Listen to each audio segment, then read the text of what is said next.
எல்லோருக்கும் வணக்கம். இப்போ நம்ம ரோட்டு கடை காளான் நம்ம வீட்லேயே எப்படி ஈஸியாக செய்யலாங்கிறதுக்காக தான் நம்ம இப்போ பார்க்க போகிறோம். அதுக்கு உண்டான பொருள்லாம் எடுத்து வச்சுருக்கேன், நான் உங்களுக்கு காமிக்கிறேன். 150 கிராம் காளான் நல்லா வாஷ் பண்ணிவிட்டு நான் குட்டி குட்டியாக கட் பண்ணி வச்சுருக்கேன். 100 கிராம் வெங்காயம், 100 கிராம் முட்டைக்கோஸ், 2 ஸ்பூன் கார்ன்ஃப்ளவர் மாவு, 2 ஸ்பூன் மைதா மாவு, இஞ்சி பூண்டு தட்டி வச்சுருக்கேன், சோம்பு ஜீரகம் எடுத்து வச்சுருக்கேன். இப்போ இதை நம்ம பெசறணும், நல்லா இது பண்ணி பெசஞ்சுக்கணும். ஃபஸ்ட்டு ஆனியன், காளான், முட்டைக்கோஸ், கார்ன்ஃப்ளவர் மாவு, மைதா மாவு, இஞ்சி பூண்டு தட்டி வச்சுருக்கேன், அதையும் போட்டுக்கலாம். ஜீரகம் சோம்பு எடுத்து வச்சுருக்கேன், அதையும் போட்டுக்கலாம். 1 ஸ்பூன் வரமிளகாத்தூள், சால்ட் 1 ஸ்பூன், பத்தலைன்னா போட்டுக்கலாம். முதல் பெசரி பார்க்கலாம் இதில் இருக்கிற தண்ணியே போதுமான்னு. அப்புறம் பார்த்துட்டு நம்ம லைட்டாக தெளித்து தான் இது பண்ணணும், பெசரணும். நம்ம தண்ணி சேர்க்காமலே இதில் ரொம்ப இதாகவே இருக்குது, நம்ம தண்ணியே சேர்க்கலை, இதுலேயே இப்படியே இருக்குது தண்ணி. இதோடவே நம்ம இப்படியே போட போகிறோம், எண்ணெயில் போட போகிறோம்.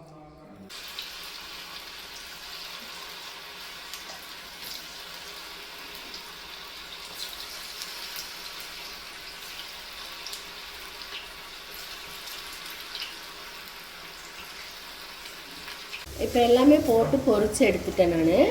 இது சின்ன சின்ன பீஸாக நம்ம கட் பண்ணி எடுத்துக்கலாம்.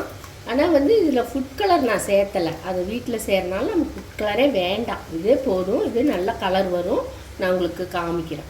இதெல்லாம் சின்ன சின்ன பீஸாக போட்டாச்சு. இப்போ நம்ம அடுத்தது காளானுக்கு வேண்டாம் எல்லாம் ரெடி பண்ணலாம்.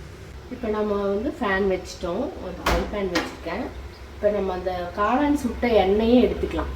ஒரு புளிக்கரண்டி எடுத்து நாம் இதில் விட்டுக்கலாம். நம்ம இப்போ ஆனியன் கொஞ்சம் கருவேப்பிலையும் போட்டுருக்கோம். டொமேட்டோ சாஸ் நம்ம வீட்லேயே ரெடி பண்ணது தான், அதை போட்டுக்கலாம்.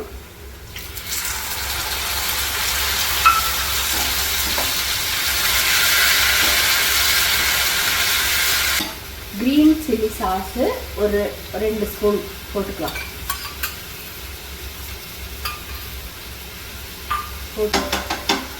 நம்ம கார்ன்ஃப்ளவர் மாவு கொஞ்சம் தண்ணி ஊற்றி கலக்கி வச்சுருக்கோம், அதையே இதில் ஊற்றலாம். ஊற்றி கொஞ்சம் வெறும் தண்ணி ஊற்றணும், எல்லாத்தையும் ஊற்றிங்க, கலக்கி விட்டுட்டு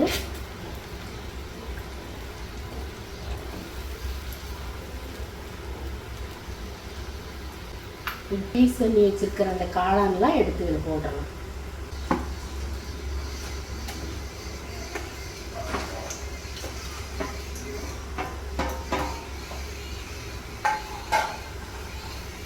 கொஞ்ச நேரம் இப்படியே நல்லா வேகட்டும்.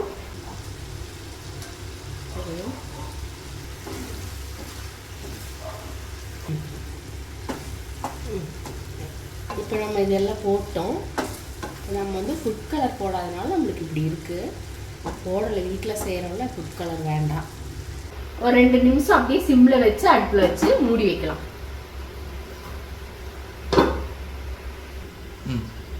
இப்போ நம்ம இது எப்படி வந்திருக்குன்னு பார்க்கலாம்.